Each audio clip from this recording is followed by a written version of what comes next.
Bwana Yesu asifiwe. Atukuzwe kanisa. Nashukuru Mungu kwa wakati huu ambao ni baada nyingine tumekutana ndiposa tukaweze kufanya kazi ya Mungu. Pia wewe najua uko na jambo la kumshukuru Mungu. Amekulinda wiki mzima, amekuongoza na kukuonekania mpaka ukafika mahali hapa pia. Kwa hivyo uko na jambo la kumshukuru Mungu.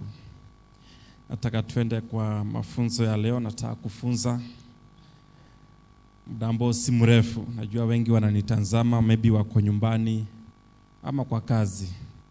Nataka tu wanipe muda kaweze kufunza mambo ya mbingu, na najua watabarikiwa wakiwa mahali wako. Leo topic ya leo nataka kufunza about faith. Tunajua kani ya kwamba tulipomkubali Yesu katika maisha yetu tulifanyika wana katika ufalme wa mbingu, na ni kwa ajili ya kuamini. Tulipoamini tukafanyika wana katika ufalme wa mbingu. Na katika hali ya kumwamini Mungu si jambo linakujanga ikipita, lakini ni life ya Mkristo kumwamini kila wakati. Maana faith ni mambo ambayo inaendelea ikifanyika katika maisha yetu. Imani ni mambo ambayo tunakutana nayo na inabidi tujikaze na tuamini kulingana na vile hali iko. Na nataka tuende katika kitabu cha Romans, hapo ndio nitaanza. Alafu tutaenda katika kitabu cha Daniel, the book of Romans chapter 10. Ni verse ambao watu wengi wanaijua, na najua leo itakuja ikiwa na ufunuo mpya. Romans chapter 10 from verse 17. Nasema, faith comes by hearing the message, and the message is heard through the word about Christ. But I asked, did they hear? Of course they did. Bila asema kani ya kwamba imani uja kwa kusikia na kusikia neno la Mungu. Wakati sisi hatukuwa tumefanyika wana katika ufalme wa mbingu, tulisikia kama vile wengine pia wanasikianga hata mpaka wa leo. Na the more wanazina kusikia, inafika mahali neno la Mungu linamea katika maisha yao na wanaikubali, wanaanza maisha mapya. So imani uja kwa kusikia, kama vile na kuhubiria hapa, nazidi na kujenga imani yako. Wengine wako pale nje na wahubiria, wanazidi na kujengeka katika imani. Maana nimekuambia imani ni life ya Mkristo. Maana bila asema the book of Habakkuk chapter 2 soma verse 4, uonekane ya kwamba wenye haki wanaishi kwa imani. So kuishi kwetu tunaishi kwa sababu tuko na imani, na kuna mahali tunaelekea, kuna mahali tunajua tunaenda. So tunaishi kwa imani. Hata ukiwa hapa duniani unaishi kwa imani. So imani ni life ambao wewe unaishi, na life ambao wewe unaishi ni kwa ajili ya imani. Kufanyika Mkristo, hiyo tunajua ni life nyingine, ni tofauti na life ya watu wa hapa duniani.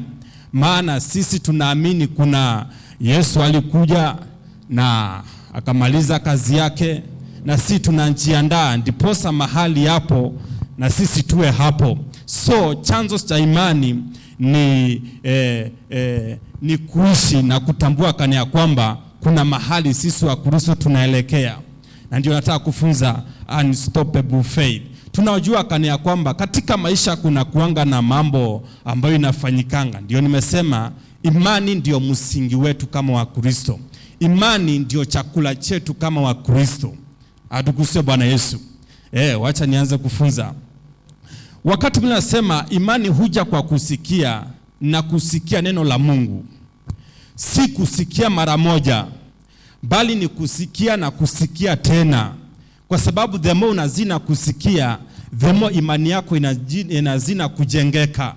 Na hatujawekewa limit kana ya kwamba tunafaa tujue imani ni nini na tutulie hapo, bali tunafaa tuzidi na kusikia zaidi na kuelimishwa ndiposa tuweze kufika mahali Mungu anataka. So imani ni mambo ambayo inaendelea mfululizo. Ni life ya Mkristo kuamini kila wakati ndiposa aweze kuenda kiwango kingine. So usiwahi furahia ukikaa kwa level moja. In fact, Yesu alikuwa na wanafunzi, anawafunza kila siku. Na the more anawafunza, the more walikuwa wanainuka kiwango kingine kwa imani. The more walikuwa wanaenda kwa level nyingine. Na wakati wameenda kwa level nyingine, Yesu alikuwa anafurahia sana. Saa zingine na wanaenda huko kwa mto, kwa bahari, wanaingia kwa boat, na Yesu analala, anapumzika. Na aimu yake ya kulala si ati alikuwa amechoka. Hapana, kuna kitu alikuwa anataka kujua kupitia kwa wanafunzi. Je, vile nimewafunza hivi, vile nilianza na wao safari ya kwanza, je, wanaendelea na kuamini? Wanaendelea na kukomaa ama wako pale pale? So imani katika life ya Mkristo ndiye foundation, na the more umejiwekea foundation imara, the more utaenda mbali. Atukufu Bwana Yesu. The more umeamua kana kwamba hii ndio njia na lazima niifuate kwa ukamilifu sana, lazima niifuate kwa bidii zangu zote, lazima niishi maisha ambayo kila siku ni kuamini, the more utaenda mbali. So ukijiwekea msingi imara ya imani, tunaona kana kwamba life yako itakuwa inainuka kila siku kwenda ile nyingine. Yesu akawa na wanafunzi na akawa anawafunza kila wakati. Saa zingine kwa sababu alikuwa anataka kujua level wamefikisha wapi ya imani, maana ni life. Ni life kama vile tu siku ikienda ile nyingine, maisha yako tu inasonga. Katika maisha yetu wa Kristo, the more siku inaenda ile nyingine, the more imani yetu inafaa isonge hivyo hivyo. Maana hiyo ndio life yetu kama wa Kristo. Biblia haikukosea wakati ilisema wa Kristo ambao ni sisi wenye haki tunaishi kwa imani, na tunaishi kwa sababu ya imani. Atukuse Bwana Yesu. Kama sio kuamini, hatungekuwa hapa. Maana tungekuwa hapa tukifanya nini? Hatungekuwa hapa. Lakini kwa sababu tunajua kuna mahali tunaelekea, ndipo sasa tuko hapa kujenga imani yetu. Yesu akawa na wanafunzi, wanaenda kwa bahari, analala ama anapumzika. Mimi nasemanga kana kwamba si ati alikuwa analala kwa sababu alikuwa amechoka, lakini kuna kitu ambao alikuwa anataka kujua kutoka kwa wanafunzi wake, kama hayo maneno ambao anawafunza wanaelewa ama wamefika wapi. Akawajaribu, akapumzika, na mawimbi kakuja. Na hiyo yote ni life ya Mkristo. Wakati wakati pia Mungu anataka kujua imani yako imefika wapi, anaweza kukuletea tu mawimbi, anaweza kukuletea tu kufanyisha mtihani kidogo, kama vile Yesu alikuwa anafanyisha wanafunzi wake. Anawafanyisha wanafunzi, lakini wanafunzi hawakuwa wanajua kana ya kwamba ni Yesu anawafanyisha mtihani. That's why mawimbi wakati ilikuja na ikayumbisha ile bahari, boti ikaanza kuyumbika sana. Na nashukuru Mungu kwa sababu Yesu akiwa pale akuruhusu kwanza wanafunzi wake wamuone. Soma Biblia na upate ufunuo. Wakati mawimbi ilianza kukuja, ndio hao wanafunzi walikuwa wanajua kana kwamba Yesu wako naye hapo. Lakini Yesu aliwafunga macho kidogo aone imani yao imefika wapi. Hapo ndio mtihani ilikuwa. Si ati hawakuwa nafikiria kama Yesu hayuko hapo. Walikuwa najua Yesu hapo, lakini Mungu alikuwa amewafunga tu macho kidogo aone imani yao imefika wapi. Sometimes unaweza pita kwa majaribu kidogo, unaweza pita kwa mtihani kidogo, na Mungu akae kama amefunga macho kidogo tu aone vile wewe utafanya. Maana ni life ya Mkristo kupitia hayo. Sunday kuna kitu nilikuwa nafunza hapa asubuhi. Kaambia sometimes wakati umepanda kwa kamlima, lazima ni vizuri kutofautisha majaribu na mtihani ya Mungu. Hata wakati Job alikuwa amepitia kwa matatizo mingi, ndio kwa shetani alikuwa na mjaribu, lakini pande ya Mungu alikuwa anamfanyisha mtihani. Saa zingine kila siku ikiamka ile nyingine anapata mambo inazina kuharibika, anaanza kujiuliza maswali. Lakini Mungu alikuwa anajua kania kwamba hata huyu mtu apitie wapi, hata apitie magumu namna gani, hawezi nisaliti, maana ashanipenda kwa roho yake yote. So Jobu akipitia pale hakujua kania kwamba mbingu ishaanjandiliana, maana hata shetani alikuwa hapo wakijalidiana. na wakaulizana maswali na Mungu sana, maana shetani anazunguka tu kila wakati, na akipata mtu ambaye amesimama lazima kwanza aombe ruhusa, na akaomba ruhusa na Mungu akampea ruhusa. So wakati umepitia mahali, jua kania kwamba labda ni mbingu imepeana ruhusa. Shetani hawezi fanya kitu bila kuuliza mbingu. Hata kama atatingiza imani yako namna gani, kuna mahali hawezi ruka. Hata Biblia inasema kania kwamba hautajaribiwa kuliko uwezo wako. So wakati mambo imefanyika kama hayo ya kupima imani yako, usiwe na wasiwasi. Maana ukijikaza na uwe na imani kabisa, utayaruka na Mungu atafurahia. Yesu akawa amepumzika pale, akafunga macho kidogo. Peter wakang'ang'ana. Wanafunzi wakaulizana, tutapata usaidizi wapi? Hawakuwa na uwezo wa kupoesha ile mawimbi. Hawakuwa na uwezo wa kukemea ile mawimbi iishe. Wakaanza kuulizana maswali. Wakaulizana na si ati dakika moja ama mbili. Walitaabika sana. Ukisoma Biblia unaona kania kwamba walitaabika kabisa. Wakatafuta usaidizi inaweza toka wapi. Na Yesu alipo watesi na akaona imani yao imefika kwa hii level, sasa akawafunga macho. Peter akaona kumbe Yesu hata ako hapa, acha tumuite. Sasa Peter aliita Yesu. Na Yesu wakati aliamka, number 1, alipokemea mawimbi na ikatulia, aliwauliza imani yenu iko wapi? So ni nini alikuwa anataka kutoka kwao? Ni nini alikuwa anataka kuchunguza kutoka kwao? Alikuwa anataka kujua hao watu imani yao imefika wapi. Aduguse Bwana Yesu. Alikuwa pale. Mawimbi kakuja. Sasa nimekuambia, ukiona umepanda kwa kamlima, usiwe na kujiuliza maswali mingi. Kuwa na imani, maana hiyo ndio life ya Mkristo. Yesu anajua kila kitu. Anajua mahali unapitia. Na labda yeye ndiye ameruhusu kwanza upitie kwa hiyo mtihani. Na ukivuka kwa hiyo mtihani, anajua yes, mtoto wangu anaanza kukomaa. Mungu haifurahishangu na Mkristo ambaye hakomai. Unalea mtoto ako pale pale, hakuna siku anakomaa, hata mtazi anaweza choka. So mbingu inafurahi wakati umepita hayo na ukaenda kwa level nyingine. Yesu alikuwa anaishi na wao, anawafanyisha mtihani kila wakati. Kama hiyo ya mawimbi akawafanyisha mtihani na akajua amefika kwa hii level. Akawafundisha, akawaletea mtihani nyingine, akawaambia endeni huko, mambo ambayo mnaona nikifanya hapa, endeni mkafanye huko. Mfonye wagonjwa, mtoe mapepo na mfanye kazi nyingi na mhubiri Injili. Akawatuma, wakaleta ripoti mzuri. Akamwambia yenyewe shetani leo tumemuonyesha. Hata Yesu akasema yenyewe hata mimi nimeona. Yes, na akajua watoto wangu wanaendelea vizuri. So mbingu ikiwa pale inafurahia wakati imeona umeenda kiwango kingine. So usiwahi tamani kukaa kwa level moja. Maana faith ni life yako.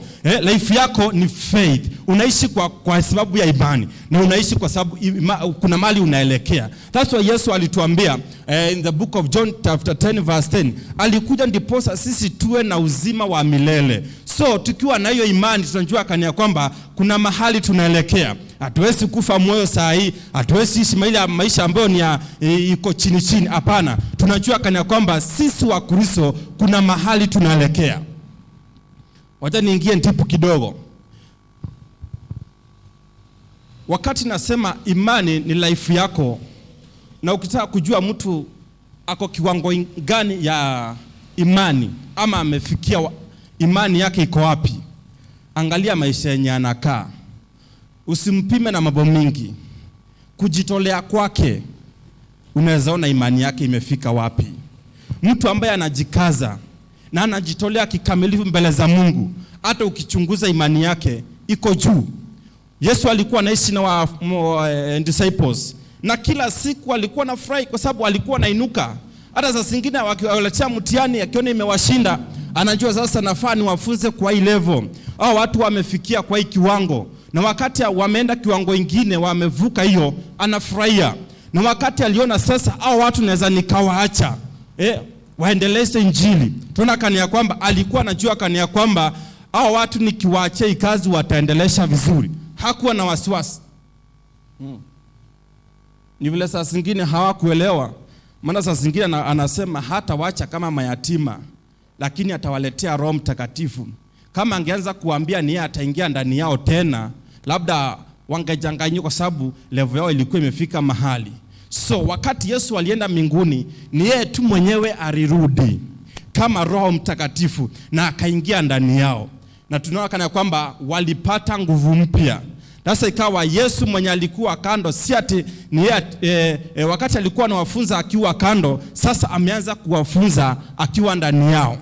Sasa ikawa kinapita, wanaanza kutumika kama chombo Roho Mtakatifu afanye kazi, ama wanaanza kutumika kama chombo Yesu afanye kazi. So katika haya maisha, ukiingia life kama ya Peter, aliishi maisha ambayo ni ya imani. Imani ndio ilikuwa life yake. Maana chochote kilikuwa kinataka kufanyika ilikuwa inategemea imani. Akiwa katika ministry, hata kama ni kuombea mtu apone, imani ndio ilikuwa inafanya kazi. Hata kama ni kuongea neno lolote, imani ndio ilikuwa inafanya kazi. So imani inaweza kuwa msingi katika maisha yako, na ujengeke katika imani na uinuke kiwango kingine. Aduguse Bwana Yesu. Peter alikuwa anajua leo nikiamka ni imani inafanya kazi.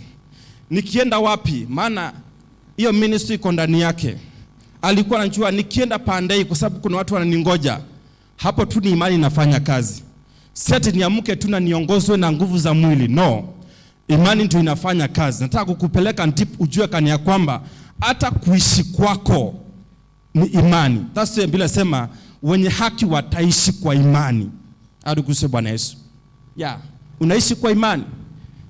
So ile life ambayo unaishi ni kwa sababu ya imani. Uko na imani. Kila siku ukiamka uko na imani. Kesho naona kesho. Kesho yangu inakuja. Kila siku ukiamka unasema leo niko na imani, lazima nifike jioni. Kesho ukiamka, hii mwaka lazima nimalize. Kila siku ukiamka, chakula nitapata kwa sababu niko na imani, lazima nitakula. So life yako ni imani. Maana ndio msingi. Mkristo. Aduguse Bwana Yesu. Unstoppable faith. Kuna mahali unaweza fika, hasa naelekea hapo. Kuna mahali unaweza fika mpaka mbingu ikutambue. Iwe imani yako sile ya kushinda ukifunzwa. Mpaka Roho Mtakatifu ajue kana ya kwamba huyu mtu ashakuwa rafiki yangu. Maana the more unakaribia Mungu, the more anakukaribia. Na Mungu ni spirit. So wakati roho yako inakaribia Mungu, mnaanza kuwa kitu moja. Mnaanza kufanya kazi ambao ni mtoto na baba, kwa sababu mtoto anafanyanga kazi the same. Anakuanga the same. Ile sura ya Mungu inaanza kuonekana ndani yako. Mpaka kata mbingu inaweza kukuamini kwa mambo 1, 2, 3. Ikifikia hapo, tunaweza sema kana ya kwamba imani yako ni unstoppable. Haiwezi simamishwa na chochote. Atukuse Bwana Yesu. Na hiyo ndio kiwango ambao sisi wa Kristo tunafaa tufike. Tujue kana ya kwamba imani yetu ni unstoppable. Haiwezi simamishwa. Hata kuwe namna gani, hata nipitie wapi, kama ilikuwa ya Job, hata kama shetani alijaribu namna gani, alipata kani ya kwamba imani ya Job kwa Mungu ilikuwa ni unstoppable. Haingesimamishwa na chochote. Aduguse Bwana Yesu. Sio kama mlima kadogo akikuja kanatiza maisha yako, kana kurudisha level 1. No. Hapana. Unafaa upambane na hiyo na uvuke hiyo. Mpaka ifike mahali shetani aseme, sasa huyo amenishinda, wacha endelee. Kuna mahali itafika shetani aseme kana ya kwamba huyu mtu vile ameinuka, ile kiwango haiko ya imani, hata nifanye nini? Hata niende kwa mikutano tukae chini tujalijane kuhusu maisha yake, hatuwezi. Hiyo ndio kiwango ambacho tunafaa tufike. Shetani ashindwe na sisi. Imani yetu ikiwa juu sana. Tukiwa tumejichengea msingi ya imani ambayo ni kali sana, haiwezi tingizwa. So ukiwa hapa na life yenye unakaa, jijengee msingi ambayo ni imara, firm foundation ambayo haiwezi tingizwa na chochote mpaka shetani and give up. Aduguse Bwana Yesu. Nafaa tufike mahali shetani give up, aseme au achana nao. Na si atu kuna mahali inafikanga level fulani anaachana na wewe. Wakati wanafunzi Yesu aliwaachia Roho Mtakatifu awafunze, ilifika mahali shetani akashindwa na wao. Wakati walikuwa na Yesu hapa duniani, shetani alikuwa na wajaribu saa zote, maana alikuwa anajua imani yao iko chini sana. Lakini Roho Mtakatifu alipoingia ndani yao na akaanza kuwafunza mambo ya mbingu, siri ambazo zimefichwa za mbingu, hekima ambayo imefichwa ya mbingu, ilifika mahali shetani akaachana na akina Peter. Kwa sasa Peter anakuwa untouchable. Hata serikali ikijaribu kupambana na yeye, inajaribu kumshika, inamfungia, asubuhi ikifika hayuko na hajulikani alipitia wapi. Lazima tufike hiyo kiwango. Atukuse Bwana Yesu. Tusifike kwa level moja. Ni vile wezi inuka ati kesho umeinuka umejipata uko sawa. No, lazima kwenda na step by step. Na kila step shetani anakuanga ameruhusiwa akufanyisha mtihani kidogo, akuletee matatizo kidogo. Na wakati matatizo inakuja, shukuru kwa sababu unaenda kwa level nyingine. Atukuse Bwana Yesu. Wakati Job alijua kania kwamba shetani amepewa ruhusa amjaribu, alikuwa anajua kania kwamba nikipita hii kulingana ile njia amepitia ya kunimalizia utajiri wangu, kumaliza familia yangu, najua kania kwamba nikivuka hii baraka inakuja ni kubwa kuliko hiyo, na hata nijaribu tena maana nitakuwa nimemalizana na yeye. Temptations zikikuja, furahia kwa sababu kuna mahali tafika shetani a give up, aseme wacha huyo wacha endelee, hata sitapambana na yeye. Kwa sababu ya nini? Msingi yenye amejiwekea imani katika life yake hawezi tingizika. Atukuzwe Bwana Yesu. Na usiwe isema ati kwani shetani saa zote ni mimi tu, hakuna siku nitawaifanya kitu ifaulu. Hapana. Sio siku amka na useme leo hata liwe liwalo, lazima nipambane na hii hali. Lazima nipambane na hii kazi ambayo shetani ameniwekea. Lazima itumashimo shetani ambayo amefungua nizifunge. Na wakati utaamua hivyo, tunakania kwamba Mungu ataruhusu maisha yako pia uende kwa level nyingine. Ataruhusu mkaribie. Ni vile wezi karibia Mungu moja kwa moja. Hata yeye ana lazima kuwe na mpangilio.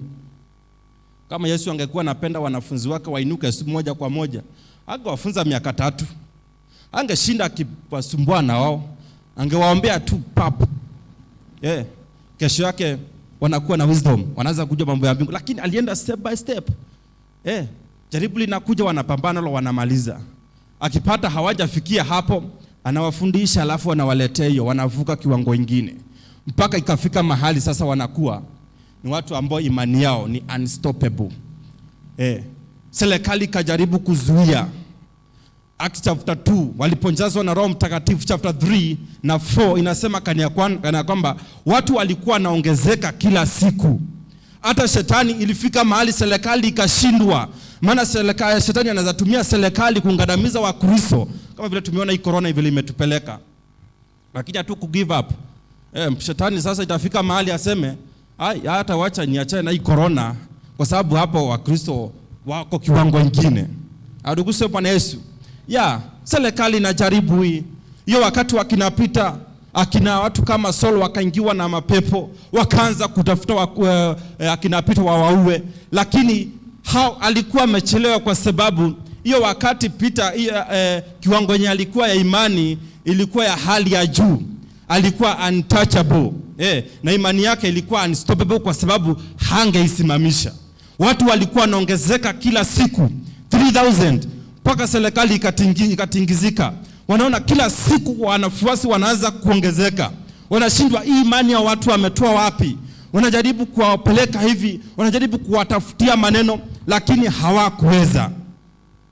Unstoppable faith. Na si akinapita peke yao. Kuna watu ambao wako kwa Biblia wengi sana.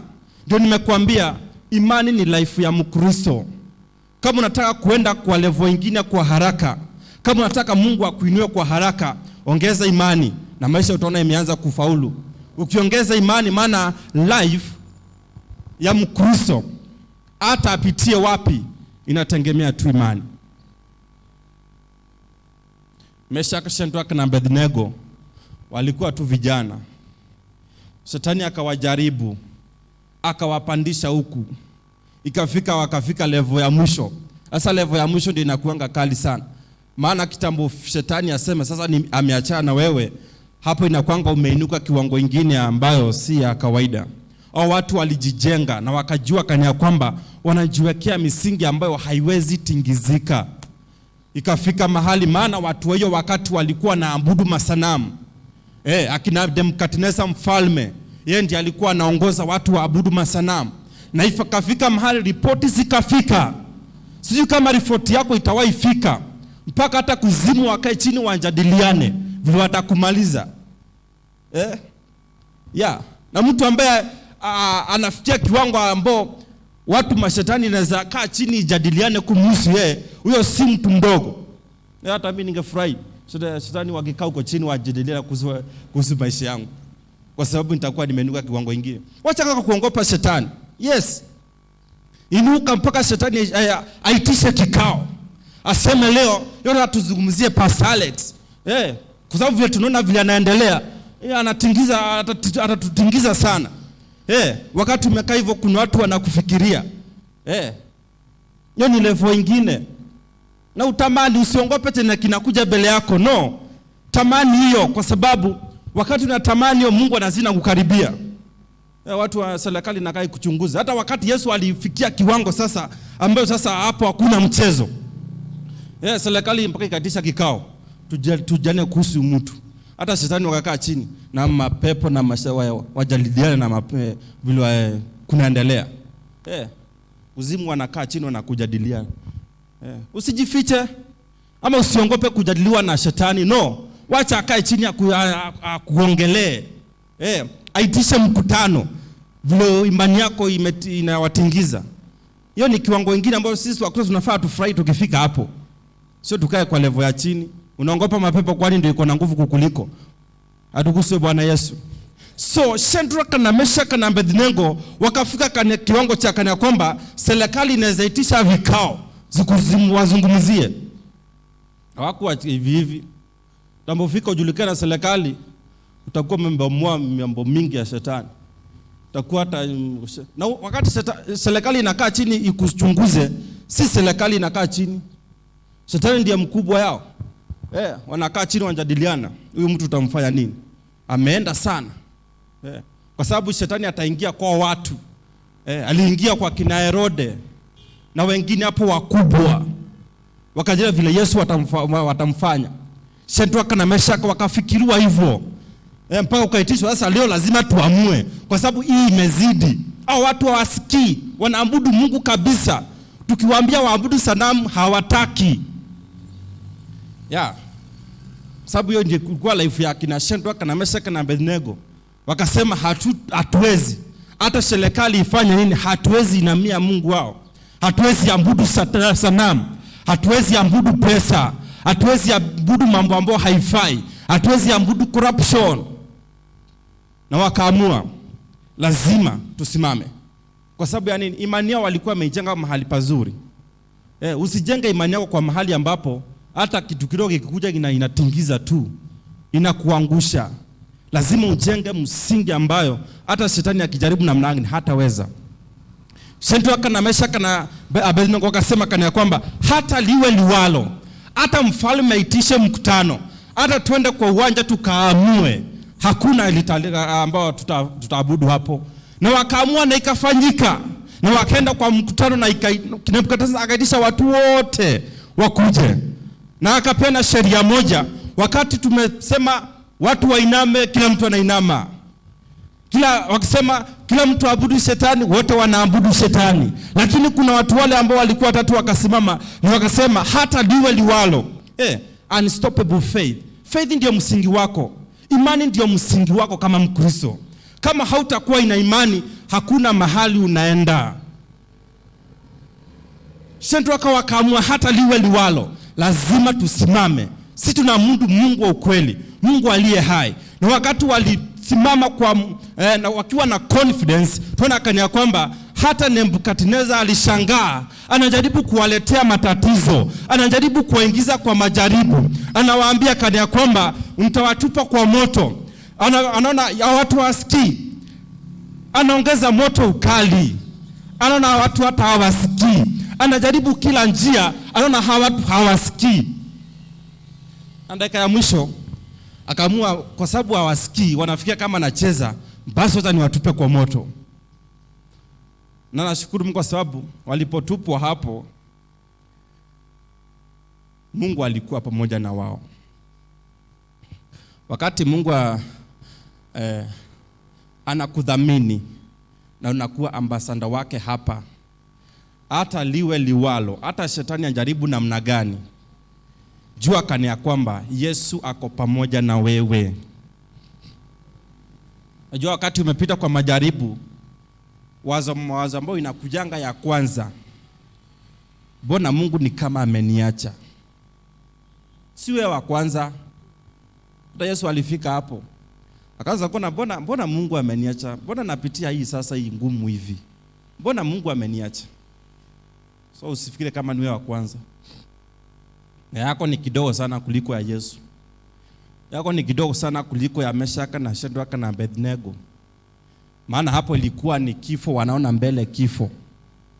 Lakini walikuwa na msingi ambao walikuwa wamejiwekea imani, kani ya kwamba hata liwe liwalo hawatatingizwa na chochote. Na hapo ndio tunaelekea. Mimi ni mtumishi wa Mungu, nakuambia korona imekuja, serikali imeanza kutingiza kanisa kidogo kidogo, lakini miaka ingine 20 inakuja, haujui itakuwa namna gani. Na usipojenga msingi imara saa hii, usipoamua katika maisha yako, lazima ufuate njia hata liwe liwalo, na kuambia hapo kutakuwa ngumu. Mimi sija kuambia ate blessing ati wapi. Wacha nikuonyeshe mahali tunaelekea na njia iko namna gani. Kuna wakati itafika ile msingi ambao unatengeneza leo ikusaidie katika maisha yako. Siku zinakuja. Foundation determines how far will you go. Yeah, durability and stability in your life. Hiyo ndio msingi. Usipojenga leo, kesho itabomoka. Usipojenga nyumba yako kwa juu ya mwamba, ukijenga tu kwa mchanga, mawimbi itakuja. Na mawimbi hizo ni temptations. Upepo itakuja, mvua itakuja, itatingiza. Ni chenye umejenga hiyo muda yote, inaangushwa tu na siku moja.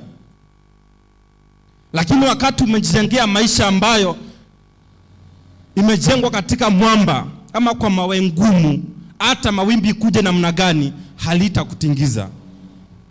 Maisha yako itakuwa imesimama. Utavumilia hata kama wakati itakuwa mgumu namna gani.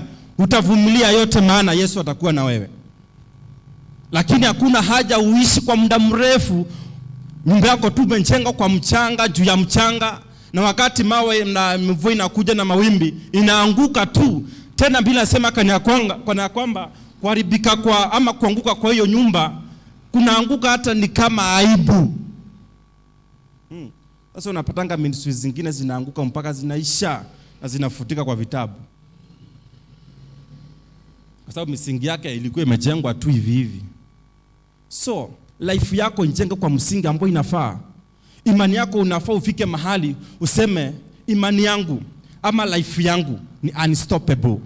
Hakuna chochote kinaweza nitenganisha na Mungu hata liwe liwalo. Danieli alikuwa hivyo hivyo.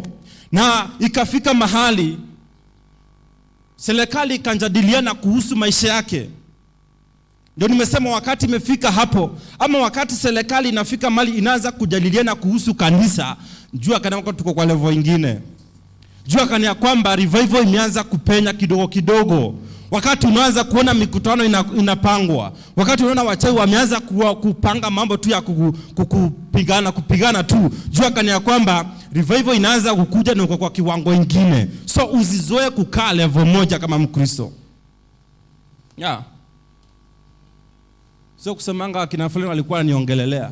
Shukuru. Kajaribu kadogo. Ukivuka hayo hautaiongelelewa tena, unaenda kwa ingine. Lakini ukishinda kusema wananiongelelea, wananisema, utashinda tu hapo miaka 10 ukisemanga tu wananisema. Na wakati unasema wananisema, unaanzina kuumiza roho yako bure. Aruguse Bwana Yesu. Unazidi kuumia ndani yako bure. Unaanza tu na kufanya imani yako iwe weak, kwa sababu unazidi kusema tu saa zote wananionea, sasa wananichukia, mara wananifanyia sijui ni mambo mingi, vitu dogo dogo.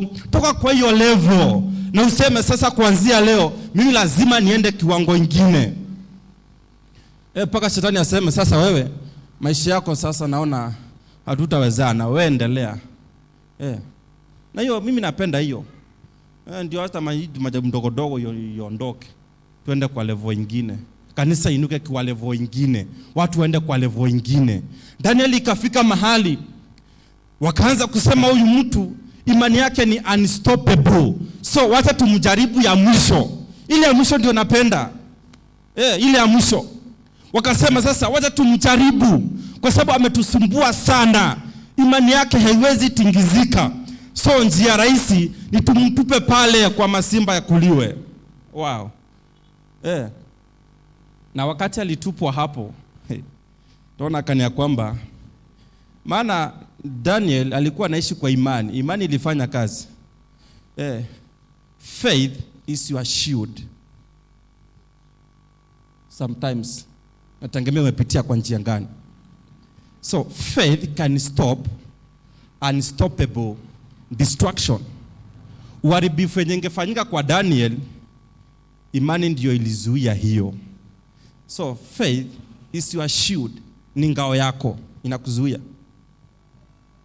Hata kama shetani ameweka mtego, anajua hiyo huwezi ruka. Kwa sababu hata simba wako na njaa muda mrefu, wakiwa na njaa, ndio wakati ataingia hapo wamshambulie tu moja kwa moja mpaka hata mfalme afurahie. Lakini kwa sababu ya imani ikawa shield katika maisha yake. Aduguse Bwana Yesu. Maana faith is your life. Na usipotumia faith, ama usipotumia imani katika maisha yako, hata majaribu ikija inakungonga, magonjwa ikija inakuangusha.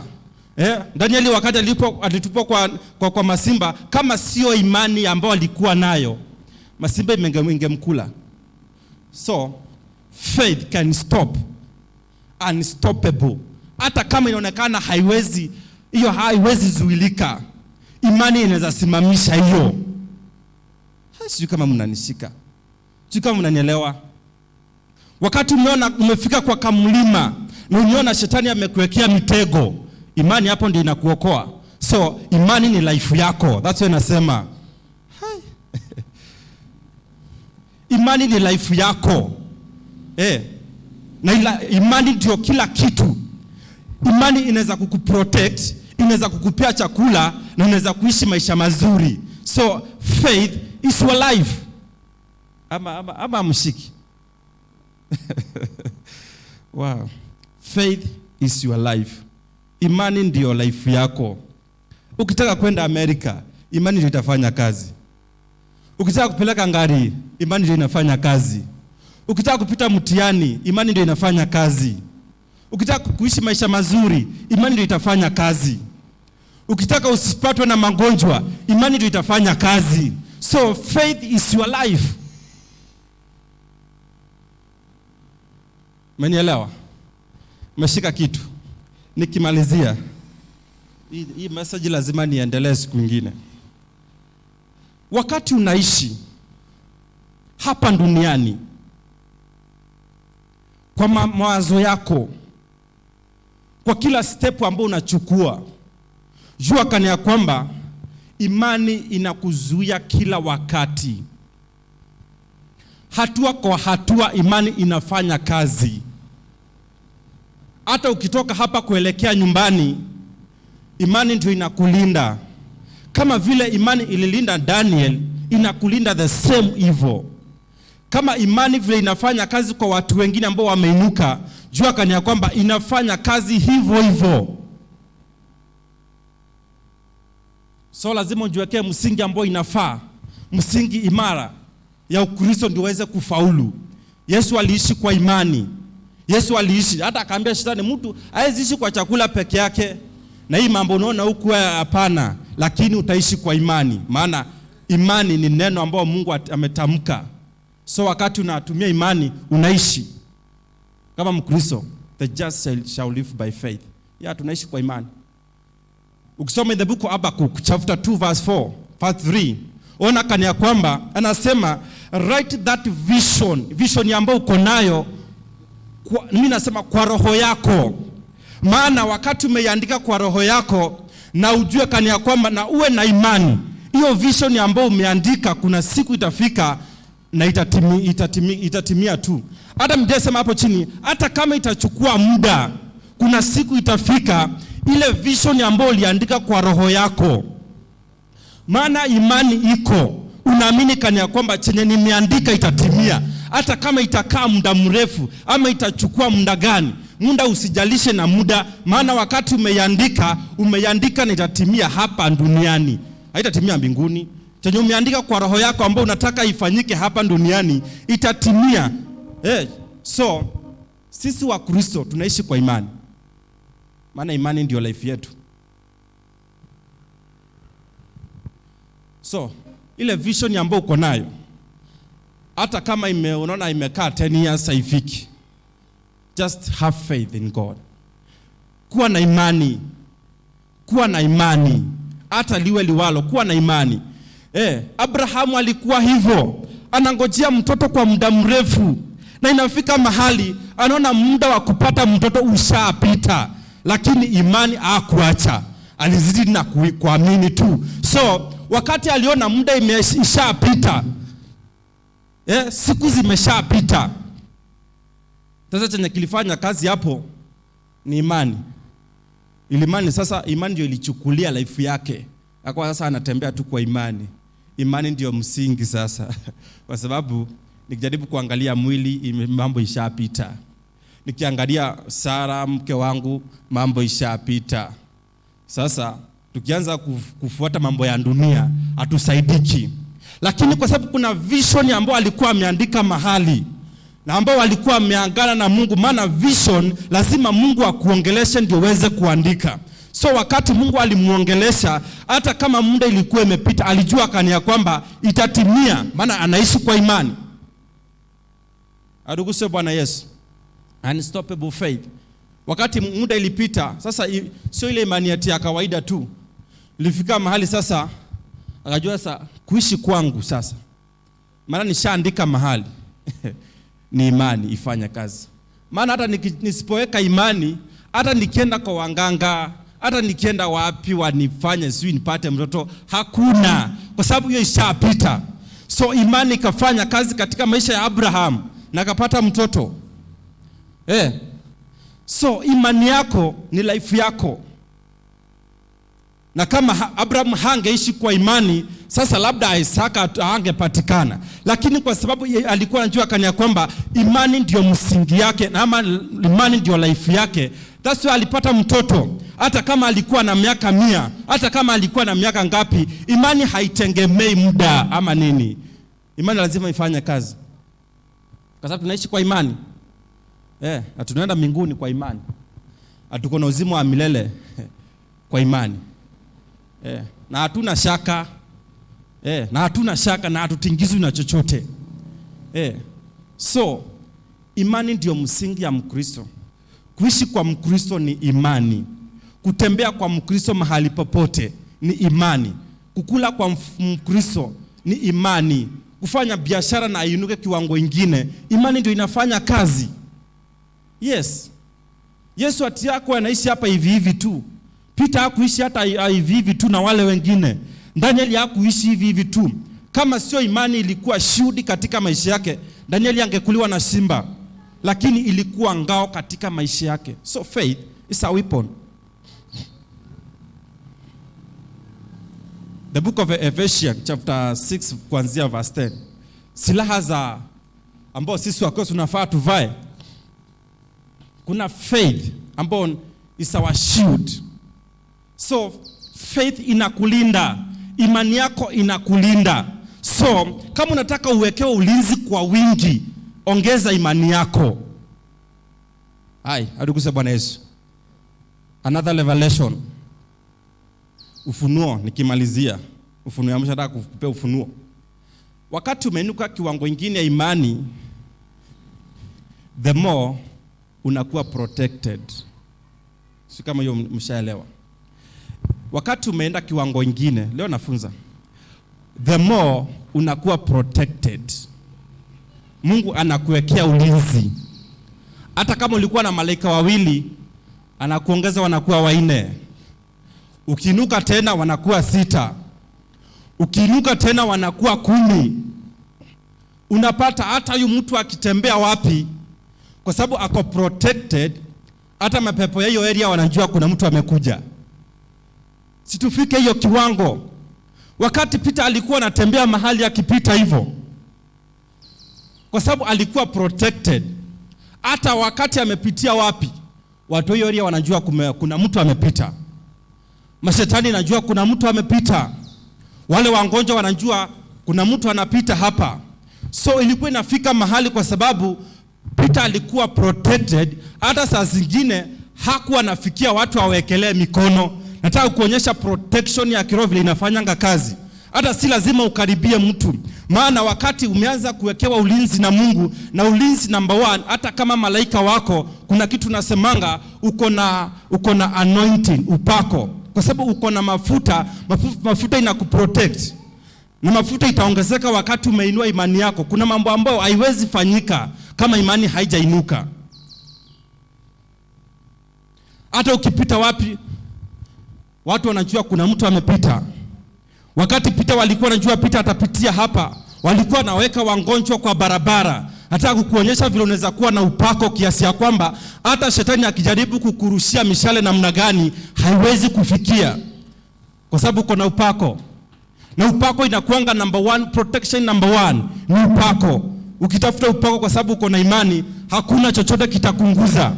Wakati Peter alikuwa anajua kania kwamba watu wamekuwa wengi wananingojea na niko na imani lazima watapona, upako ilikuwa inafanya kazi. Watu wanasema wacha tuwaweke kwa barabara, hata kama atapitia hapa kivuli tu wanguze. Hai, aduguze Bwana Yesu. Wanguzwe tu na kivuli. Na ikuangi rahisi. Ukiwa na mafuta, na mafuta si ya wachungaji peke yao. Nataka nikufunze, nikuambie na nikupe ufunuo na nikuondoe kwa hiyo level yenye uko. Usije ukafikiria ngati uwezi ombea mtu apone. Ati uwezi tamka neno la lifanyike. Lazima utoke kwa hiyo kiwango. Kwa sababu ukikaa kwa hiyo kiwango ukijua tu wewe ni mshirika, utaishi mshirika miaka yako yote. Na utainuka kwa level nyingine. Lazima utoke kwa hiyo level. Useme hata mimi nikipita hivyo tu wagonjwa watapata uponyaji. Nikipita mahali popote, hata kama sitawaanguza, wakifeel the presence wanapokea uponyaji. Ndugu Bwana Yesu, lazima tufikie kwa hiyo level. Peter alikuwa mtu kama sisi, lakini wakati alikuwa anapita, maana alikuwa protected, hakuna chochote kingemvamia kimshike, ama hakuna chochote shetani angetumia imkaribie, kwa sababu malaika walikuwa pale. Na wakati, kwa sababu wewe huwezi ona malaika na macho yako, unaanza kufeel hapa kuna kitu ambacho si ya kawaida. Hata akipita watu wanaanza kufeel hapa kuna kitu ambacho si ya kawaida. Lazima tufikie kwa hiyo level, tuwe protected, na tutafanya hivyo wakati imani yetu imeinuka. Adukusa Bwana Yesu. Watu ambao wameinuliwa kiwango kingine, hata akienda kwa kamtaa fulani, watu wataanza kufeel leo ni kama leo siku nzuri. Kwa sababu huyu mtu hayuko peke yake. Imani kiwango yameinuka cha imani si ya hapa chini. Hata mapepo yanajua kuna mtu anatembea. Ni kama tu serikali. Hata Uhuru akipita hapa, hata kama hujaambiwa kuna mtu anapita hapa, utaanza kuona tu indalili kuna mtu mkubwa anapita hapa. Na kwa sababu wao wako na ulinzi wao, wewe jaribu kujiwekelea ndio ukross pale. Tujue. Yes. Hata si wakati unafaa kuwa hivyo. Shetani anafaa ajue kana kwamba tukipita hapa, hapo hawezi kanyangika, hapo hawezi kanyanga, hapo ni moto. Lazima ufikie kwa hiyo kiwango. Na uanze kutamani mafuta. Naye Mungu si ati anaachilianga tu mafuta hivi hivi. Anaachilianga chenye ameweka ndani yako. Ile gift ambayo iko ndani yako ndiye anawekeleanga mafuta hiyo. Aduguse Bwana Yesu. Kwa sababu Peter alikuwa na gift ya kuponya, alikuwa ameweka mafuta hapo. Na akajua kania kwamba the more ananikaribia, the more anazina kuweka security. The more anazina kukupanulia mipaka. The more unaweza pata, hata Mungu anaweza kukuwekea 25 meters square. Ukipita hapo, hakuna chochote kinaweza ruka hapo. Kwa sababu ya nini?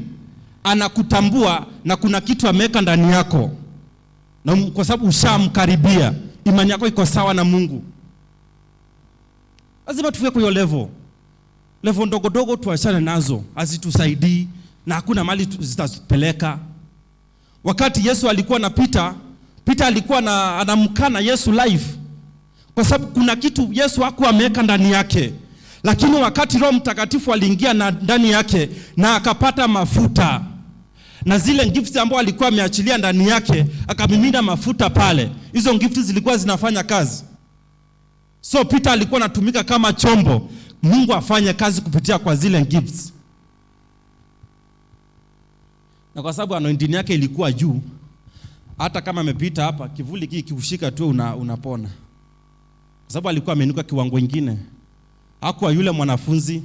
Sasa walikuwa wanaitwa wanafunzi, lakini wakati walifanyika apostles, hapo ilikuwa ni moto. Lazima tutoke kiwango cha wanafunzi, washirika, kufunzangwa tu saa zote. Lazima tuinuke kiwango kingine. Kama Peter walipoachwa wanaachwa tu wanafunzi, lakini wakaanza kuitwa apostles. Wakati umeinuka kiwango, hapo ni hauwezi nguzika. Hata shetani ajaribu hataweza kukunguza. Hata atumie nguvu zinakaa namna gani, hawezi kukukaribia. Unakuwa protected. Hata familia yako inakuwa protected, brothers wako wanakuwa protected, family members wanakuwa protected, kwa sababu protection inaanza kusambaa. Aduguze Bwana Yesu. Lazima iwe hivyo. Kwa sababu kuna kitu iko ndani yako. Hata kwa biashara yako, ukitumia faith ama ukiwa na imani, inapanuka. Unaanza kuona tu milango inafunguka. Mungu anaachilia kibali. Protection zinakuanga haina mingi sana. Hata favor kibali ni silaha. Maana wakati umepata kibali, hata kama ulikuwa na biashara hapo kando na mwingine afungue hapa kando, kwa sababu uko na kibali, hao watu hawataenda kwa huyo mwingine, watakuja kwako kwa sababu kuna kibali. Atukuzwe Bwana Yesu. So faith inaweza kukuprotect. Faith inaweza kuletea chakula. Ukiwa na imani unaweza soma mpaka mahali unataka. Ukiwa na imani unaweza vaa nguo yenye unataka. Ukiwa na imani unaweza ishi maisha ambayo wewe mwenyewe unataka. Kwa sababu life ni foundation ya Mkristo. Na faith imebeba kila kitu chochote unataka kwa life. Either iwe ni ulinzi, iwe ni kibali, iwe ni neema ya Mungu. Just inua imani yako kiwango kingine, na Mungu ataanza kutembea na wewe. Wakati umeanza kukaribia Mungu, naye Mungu anaanza kukukaribia. Ukiwa na imani, matatizo inaanza kuondoka. Shetani anaanza kukuondokea. Kwa sababu ya nini? Umeinua imani yako kiwango kingine. Nafikiri nafunza. Mimi ningependa sana watu wainuke kiwango kingine. Pasa zangu, watu wainuke kiwango kingine. Kiwango ambao si vivi. Sasa nasema wakati Mungu ameachilia gift katika maisha yako, jua hapo ndio kuna mafuta. Mafuta hapo ndio iko. Hata kama ni gift ya uponyaji, hapo ndio kuna mafuta. Hata kama ni gift ya prophecy yote, kuongea na lugha, the word of knowledge, hapo ndio kuna mafuta. Na hata kuprotect kulingana na ile gift ambayo iko ndani yako. Na wakati umeinua imani yako kiwango kingine, the more unakuwa protected. Maana the more unainuka, the more shetani anakasirika na wewe. The more unapenya, the more unajua siri mingi za dunia, the more shetani anakasirika. Ukiwa chini atakutumia pepo moja tu, lakini ukiinuka anaanza kukutumia 5, 6, anaitisha hata 1000. Lakini the more unainuka anazina kushindwa, na the more unainuka anakuwekea protection. So faith is our shield, because faith is our life. Sisi tunaishi maisha ambayo ni imani. Hiyo nilipata wakati nilikuwa nimelala usiku. Na nikaona kweli kumbe faith, kumbe mtu akiwa na imani anaweza ishi maisha mazuri. Mtu akiwa na imani anaweza kuwa protected. Mtu akiwa na imani hawezi nguzika, kwa sababu uwepo wa Mungu unatembea naye kila wakati. Wakati unatembea na Mungu na uko na malaika, hata chochote kitakuja, malaika wanakizuia. Hata kabla uingie kwa shimo, malaika wa Mungu amekutoa pale. Malaika wa Mungu ameziba hiyo mashimo. Unakuwa na security kabisa. In fact, sisi Wakristo kama tungefunuliwa security na tuko nayo, hata wao wanaonanga tu wakipita hapa ati MCA wako na security. Hakuna. Kama Mungu angekufungulia hivyo, uone watu ambao wako kando yako wanakulinda, ungeshangaa sana. Hata ungeenda ukijipiga kifua. Aruguse Bwana Yesu. Shadraka na Meshaki na Abednego, wale wengine hawakujua kama wako na security. So wakiongea na ujasiri, labda Nebukadneza alikuwa anafikiria hawa watu tu wanajifanya. Walikuwa na pia macho ya kina Nebukadneza, akina Shadraka na Meshaki na Abednego hawakuruhusiwa hata kuona mwenye nawawekea ulinzi hapa, hawakuruhusiwa. Hata wakati walitupwa pale kwa moto, wenye waliona ni wale wa nje. Wao waliona tu wako mahali tu. Hata labda hawakuona hiyo waine, lakini wenye waruhusiwa kuona ni wale wako nje. So kama Mungu angekufungua macho uone vile umewekewa ulinzi, ungeenda ukijipiga kifua. Ungesema hata mimi niko na ulinzi, sababu niko na mafuta. Aruguse Bwana Yesu. So simame.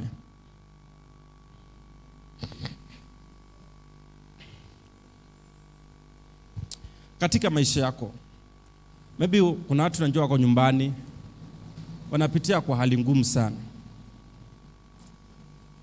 Wengine wako pale unaona tu unapitia kwa milima yenye haishi.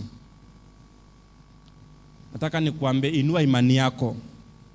Kama kuna silaha ambayo inafanya kazi, ambayo unaweza piga shetani kwa haraka, ni kuinua imani yako.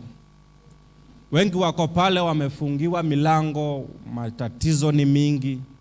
Hata wengine walikuwa wanataka kwenda kufanya kazi huko nje. Na silaha ambayo shetani anaweza kutumia kuangusha haraka kama Mkristo, ni wakati ameingia kwa mawazo yake na ushushe imani yako. Lakini wakati umeinua imani yako, hata kama ni kiasi gani, imani inakuwa ni kama silaha. Shetani tu anaongopanga mtu tu awe na imani kwa Mungu. Shetani tu akiona mtu anaamini Mungu, hiyo kitu hawezi sikia vizuri.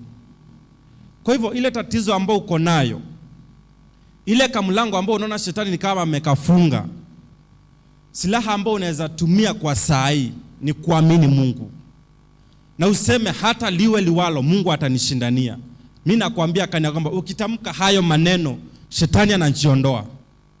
Ukiongea hayo maneno ukiwa na confidence, maana faith is to have confidence. Ni kuwa na confidence, kuwa na ujasiri. Hata kama unaona hapo hakuna njia, tamka ukiwa na ujasiri, hapo patatokea njia. Hata kama unapita kwa njangwa, hata kama unapita mahali ambapo huoni mbele, just kuwa na imani na hapo njia itafanyika. Waisraeli walipotoka Misri na wakaelekea Red Sea, hata kama mbele yake hakukuwa na njia, hata kama maadui walikuwa wafuata kutoka nyuma, walikuwa na imani. Na Musa akawa na imani na akawa na ujasiri. Hata kabla njia ifunguke, aliambia Wanaisraeli, msiwe na shaka, maana hao maadui mnaona wakikuja hamtawahi waona tena. Hiyo maneno wakati alitamka ilifanya bahari ya Shamu ifunguke. Atukuzwe Bwana Yesu. Ilifanya bahari ikafunguka, ikafanya Red Sea ikafunguka, na wakacross. Na maadui walipokuja, ile maneno ambayo alikuwa ametamka ikafanya kazi, kwa sababu alitamka akiwa na confidence, hapa kutatokea njia. Kwa hivyo watoto wa shule, wenye watarudi shule kesho. Kuwa na confidence. Hata kama unakujanga na mambo haikupendezi, tamka maneno ukiwa na confidence. Useme hii mwezi ama hii mwaka lazima kuwe na mabadiliko katika maisha yangu. Hii biashara yangu hainuki, hii mwaka naitangazia kuinuka. Hata kama naona hakuna njia, hapo nahakikisha kutakuwa na njia. Na ukitamka hayo maneno, shetani anaongopa, maana faith ni silaha kali sana kwa shetani.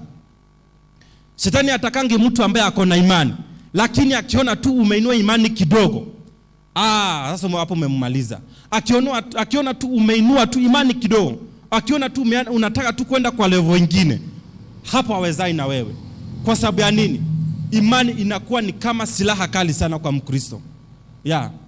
Hiyo ndio silaha ambayo sisi tunafaa tutumie kushambulia shetani. Mahali hakuna njia, tunatamka tukiwa na confidence, hapo kuna njia. Hata liwe liwalo, hapo kuna njia. Hata liwalo nitasoma, hata liwalo biashara yangu itainuka, hata liwe liwalo nitapata kazi, hata liwe liwalo nikiwa na imani nitaenda kwa mdosi na hata Mungu atafanya kibali ionekane hapo. Hata kama watakuwa wamepanga laini watu 20, kibali tu itaelekea kwangu, na kibali italetwa tu kwa sababu ya uko na imani. Atukuse Bwana Yesu. Sijui kama mnaelewa hii mali naelekea. Imani, ukiwa na imani, hata kama ni kazi unatafuta, ukienda kupanga laini, hata kama utafanyishwa interview, kwa sababu wewe uko na imani, kibali itafanya kazi pale. Watu wengi wataondoka na mdosi atakuwa na kibali, Mungu ataachilia favor katika maisha yako. Atapendezwa tu na wewe. Na si ati umeangukia, no. Kwa sababu ulikuwa na faith, nikienda pale nitapata kazi. So hata kama sipendeki, mbosi wangu Mungu ataachilia kibali pale. Na kibali inaletwa kwa sababu ya uko na imani. Atukuzwe Bwana Yesu. Si ati umeangukia, ni imani imefanya kazi. So imani inaweza fanya uishi maisha ambayo umewekewa ulinzi wakati wowote. Tuombe. Baba, kwa jina la Yesu Kristo nasema ni asante kwa wakati huu. Asante kwa hii ujumbe ambao nimeleta mbele zako. Baba, naomba ukainue wa Kristo, ukawainue kwa kiwango kingine. Roho Mtakatifu ukawafunze juu ya kuwa na imani, maana wewe ndio mwalimu katika maisha yetu. Vile ulifunza apostles wakainuka kiwango kingine, mpaka wakambadilisha majina, wakaanza kuitwa apostles, si wanafunzi tena. Badilisha wa Kristo Bwana, ukawainue kiwango kingine, ukawafungulia milango ya kazi, ukawapanulia mipaka yao, maana wewe ni Mungu mwaminifu katika maisha yetu. Asante kwa kuwa yu mwema, na ni katika jina la Yesu Kristo tunaomba na kuamini. Amen. Amen. Mbarikiwe sana.